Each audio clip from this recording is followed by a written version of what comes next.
I paced the edge of the jungle, my tail flicking anxiously behind me as the thick, humid air pressed in around me. Marco had been gone for 4 days, and every second without him seemed to gnaw at me. After our argument, I thought he just needed some space, but now, every minute felt like another thread in the bond that we shared that was unraveling. I had searched the nearby villages, asked everyone who might know where he had gone, but nothing. No answers. Finally, some old hermit muttered something about an alpha male retreat deep in the jungle, and I felt a chill run down my spine. I had heard about these places. I didn't truly know what was true about what was being said, but the rumors were terrifying and slightly pathetic.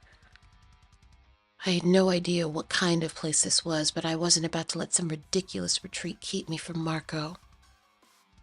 As I stepped into the jungle, the air clung to my skin, and the sound of exotic animals echoed through the dense foliage. My senses sharpened with every step I took into this wild, uncharted world. There was no turning back. I was going to find Marco, no matter what stood in my way, and I'd tear through this jungle if I had to.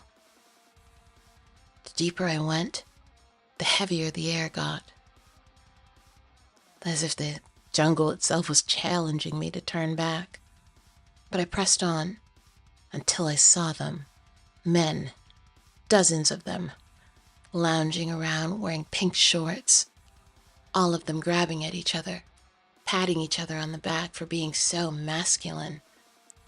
I quickly scanned the sight. A couple of them are standing by a barbecue, grilling up meat and drinking bull milk. Off to the next corner, there appears to be some sort of twerking contest. Truly masculine and manly alpha male stuff. What else could this be?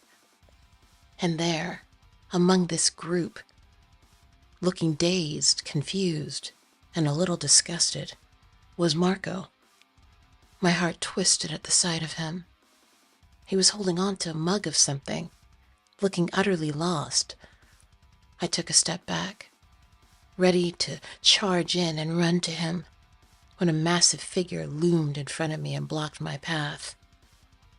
It was the leader, and I had heard of him. Maximum Manis.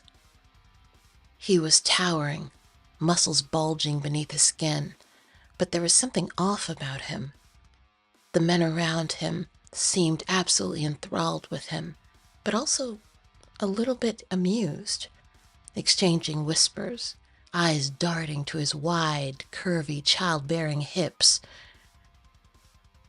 There was a thinly veiled mockery among them. Despite having his size, despite his confidence, I could see it. The cracks in his bravado.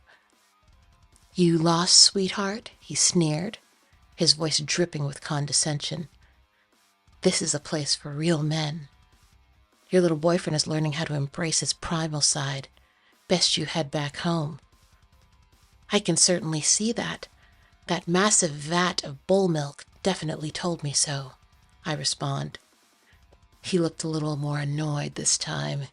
He stepped towards me, his childbearing hips wide and jiggling with every step. "Back the hell off, Manis," I say, never breaking eye contact. It's clear he wants a challenge, and it's clear out of everyone he has no problem getting tough with women and running from other men. With a swift kick, I send him reeling back. Then I lunge forward, slamming my fist into his jaw as all the strength that I could muster came flying out of me. He staggered, warm red alpha juice dripping from his busted lip. For a moment, I almost thought it was over, but he wasn't done yet.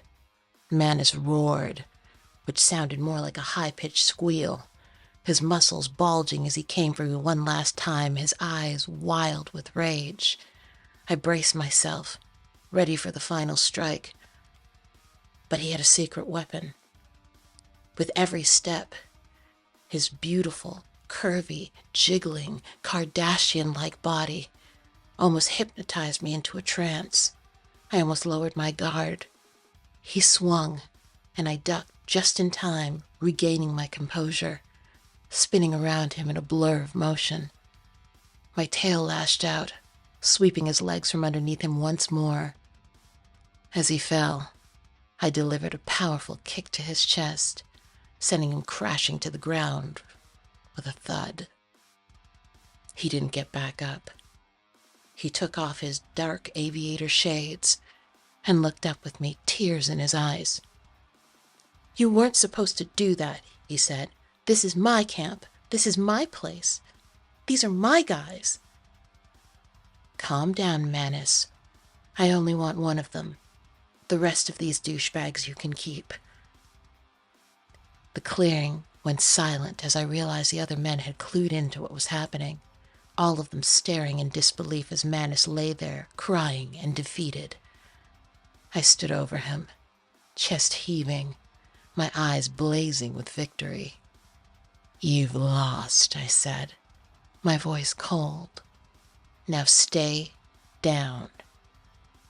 Manis groaned, his pride shattered as much as his body. The rest of the alpha males at the camp were too weak and scared to do anything. I knew I wasn't going to have a problem. But as my eyes fell to Marco, my heart stopped.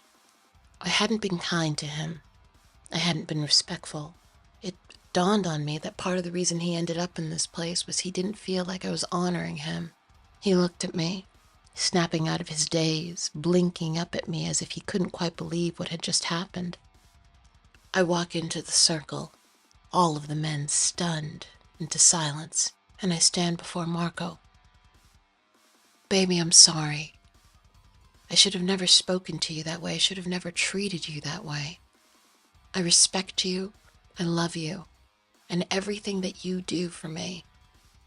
You are a man, the most incredible one I know, and you've defined manhood for yourself. It doesn't have to look the way these guys say it does. Everything about you is worthy of praise and worship. I'm honored to be your girlfriend. I'm honored to be here for you. And I hope you can forgive me. I hope you can give me another chance. I promise I'll make it worth your while." Marco, as much as he wanted to be angry, considered my proposal. He got up, walked over to me, looming over me, and stared into my eyes. "Baby, of course. I just want you to know that being a guy is tough. You won't believe the things we have to do, and we have to do it without help, without guidance. Sometimes coming to a place like this is just something that I need, or something that I felt like I needed. You know? I understand, baby. Just let me know when I'm not being the person that you need. Let me know when I'm not supporting you and I'm not taking care of you. I don't ever want you to feel unappreciated. I don't ever want you angry at me in this way. Do you promise you'll give me another chance? Can I get a moment to make it up to you? And I promise, as soon as we leave this place, hell, we don't even have to leave the jungle. I will find a spot, and I will make it up to you." Marco smiled again. "I know you will. I appreciate you being willing to stand up for me, but I think I'll appreciate you more when you're on your knees later." We both chuckled. Hand in hand, we find ourselves walking slowly out of the clearing, leaving the alpha males all sitting in a circle, confused, dazed, too afraid to speak. Manis finally recovered, getting to his feet. "Move, douche," I say, brushing past him as I walk. As we walk out of the clearing, Marco takes one last glance at the men, still stunned by the fight. He looked at me, his eyes filled with a mix of awe and admiration. Lila, he said, but I shook my head, gripping his hand tighter. We'll talk later. And I mean much later. I have no intention of speaking to you with what I intend to do next. My voice still carrying the adrenaline from the fight. Right now, let's just go home, baby.